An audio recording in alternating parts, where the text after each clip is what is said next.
రేణు దేశాయ్ గారు press meet పెట్టారు. మనుషుల్లో చాలా మంది అత్యాచారాలు చేస్తున్నారు. వాళ్ళకి శిక్ష అనేది కరెక్ట్‌గా పడట్లేదు. కానీ ఒక్క కుక్క అంటే కరిస్తే సో అన్ని కుక్కలకి శిక్ష ఏస్తున్నారు. ఇది ఎంతవరకు కరెక్ట్ అనేటట్టు మాట్లాడారు. దీని గురించి మీరు ఏమంటారు?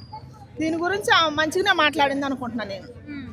నేను కూడా నా సపోర్ట్ కూడా ఆమెకే చాలా బాగా మాట్లాడింది. ఇప్పుడు కుక్కలు కాబట్టి వాటికి నోరు లేదు కాబట్టి అవి తిరగలేవు కాబట్టి అవి తిరగబడలేవుగా. తిరగబడి తిరిగి అడగలేక గవర్నమెంట్ ప్రెసెన్స్ లేక ఇప్పుడు కొంతమంది డబ్బు ఎత్తే కేసులు కూడా కొట్టేస్తారు రమ్మవు. ఎంత తప్పు చేసినా మనుషులను చంపేసినా కూడా డబ్బు ఉండొద్దు, అది బాగా సాగుద్ది. మరి ఇప్పుడు కుక్కకి డబ్బు లేదుగా, దానికి నోరు లేదుగా, దాని నోరు లేదుగా అడగటానికి. అందుకని ఒక కుక్క తప్పు చేస్తే 100 కుక్కలను చంపేస్తాను. మరి మనిషి జాతిలో కూడా ఒక మనిషి తప్పు చేసిందని అన్నని చంపేస్తానరా? లేదు కదా. మరి లేనప్పుడు మరి మన జాతిని మనమే కాపాడుకోవాలి కదా.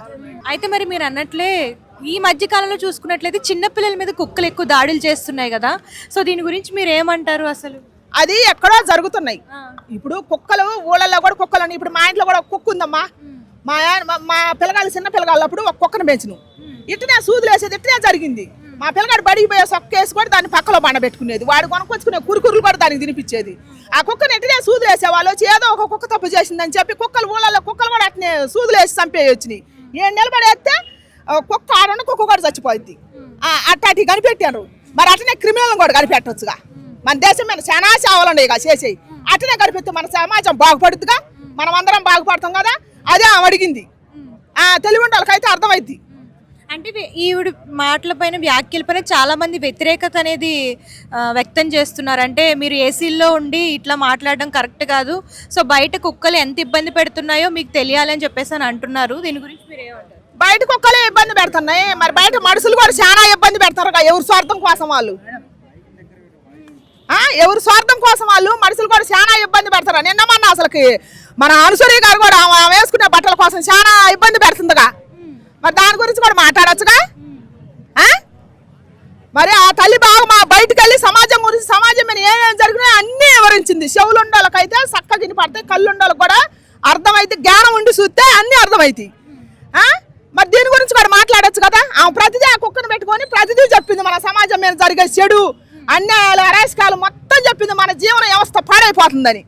మరి దాని గురించి ఆలోచించాలిగా. మరి మంచిదేగా. అందరు భవిష్యత్తుల గురించి ఆలోచించిందిగా. అందరు జాబులు వాళ్ళ గురించి. ఇప్పుడు బైకులు వేసుకొని పోతున్నారు పిల్లలు, ఓవర్ స్పీడ్ మీద పోతున్నారు. వీళ్ళకే నష్టం జరుగుతుందో ఎదురొచ్చిన వాళ్ళకే నష్టం జరుగుతుంది. ఎదురు ఫ్యామిలీ రావచ్చు. ఒక్కొక్క ఉద్యోగ అధికారి కారు కొనుక్కునే స్తోమత లేక బైక్ కొనుక్కుంటాడు. దాని మీద ఫ్యామిలీ రావచ్చు, పిల్లలు, భార్య. ఆయన ఈ ఎదురొచ్చే ఆయన వల్ల ఆయన ఫ్యామిలీ నష్టం జరగవచ్చు. మరి దాని గురించి ఎవరు మాట్లాడాలి కదా. మన రోడ్లు అవతవకలు ఇప్పుడు ఈ మధ్య కాలంలో ఎన్ని బస్సులు యాక్సిడెంట్లు అయినాయి, ఎన్ని కుటుంబాలు రోడ్డు మీదకి వచ్చినాయి, ఎంతమంది శోక సంవర్ధనలో మునిగిపోయారు. మరి మన రోడ్లు గుంతలు ఉన్నాయి. దీనివల్ల ఇట్లా జరిగిపోతుంది అని ఎవరైనా మాట్లాడరు. అవన్నీ ఆమె మాట్లాడింది. ప్రతిదీ మాట్లాడింది ఆమె. మన నేచర్ని కూడా తీసుకొచ్చింది, ప్రతిదీ తీసుకొచ్చింది. అందుకని అట్టాటి వాళ్ళని ఎంకరేజ్మెంట్ చేయాలి కానీ దీనికి ఎదురు సమాధానాలు వేయకూడదు. ఇన్ని మంచి మాట్లాడినావా, తప్పు ఎక్కడ మాట్లాడుద్ది? తప్పు అయితే లేదు కదా. అది మంచి మనసుతో చూడాలా. అంటే కొంతమంది ఏమంటున్నారంటే ఇలాంటి అంటే పొగిడే వాళ్ళని, అంటే కుక్కల్ని వెనకేసుకొచ్చే వాళ్ళని మీ ఇంట్లో పెంచుకొని కానీ ఎందుకు రోడ్డు మీద వాటిని ఎందుకు పెంచుతున్నారు అని చెప్పేసి కొంతమంది వాళ్ళకి ఏం చెప్తారు అంటే ఇప్పుడు రోడ్ల మీద సిరి వ్యాపారులు ఉన్నారు, కూరగాయలు అమ్ముకునే వాళ్ళు, పళ్ళు అమ్ముకునే వాళ్ళు, చిన్న చిన్న వ్యాపారస్తులు ఉన్నారు. వాళ్ళు లక్షలు బేరం చేసి బిజినెస్లు చేసి ఇళ్ళాలు కొని ఫారిన్ కంట్రీలు తిరిగి రారుగా. ఏమన్నా వాళ్ళ పిల్లల్ని బతికించుకోవటానికే కదా, రెంట్లు కట్టుకోవటానికేగా. వాళ్ళకి లక్షలు రావుగా. వాళ్ళకి కాటా మోసం చేస్తే ఒక 10 రూపాయలు మోసం చేస్తారు. ఒక 4 కాయలు తక్కువ పట్టవచ్చు, ఒక 2 కాయలు తక్కువ పట్టవచ్చు. ఇది కూడా నేను చెబితే దీనికి కూడా ఎదురు కామెంట్లు వేశారు. నీకు ఏమన్నా 1 కోటి రూపాయలు ఉన్నావు నువ్వు ఇవ్వమ్మా అని. ఇట్టనే మనం ఆలోచించే విధానం ఉంటుంది. ఇప్పుడు చిన్నపాటి దళారికి పెద్దపాటి దళారికి తేడా తెలియదా? 5 ఏళ్ళతో ఆనందం తింటున్నాగా. అసలు ఏది మంచి ఏది చెడు అని మనకు తెలియనప్పుడు మరి చెప్పిన వాళ్ళ మాట ఇన్ని సత్తానికి ఏం పుట్టింది? వీళ్ళకి ఎదురు క్వశ్చన్లు అయిపోతే నాకు అర్థం కాదు. ఇంకెప్పుడు మారుతారు? ఇంక మీరు మారరు, మీ పిల్లలు మారరు.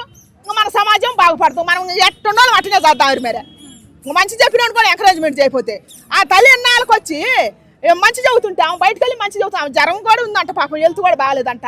ఇప్పుడు కుక్క గురించి చెప్పిందని అవహేళన చేస్తున్నారు. అంటే ఫైనల్ గా ఏం చెప్పదలుచుకుంటున్నారు మీరు? అంటే కుక్కలు ఇలాంటివి అంటే అందరి మీదకి వెళ్తున్నాయి కదా, వాటికి అంటే ఏం చేస్తే ఇవి తగ్గుతాయి, ఈ యొక్క అంటే ఏం జరుగుతుంది? కుక్కలు అన్ని కుక్కలు అందరి మీదకి ఏమి వెళ్ళట్లా.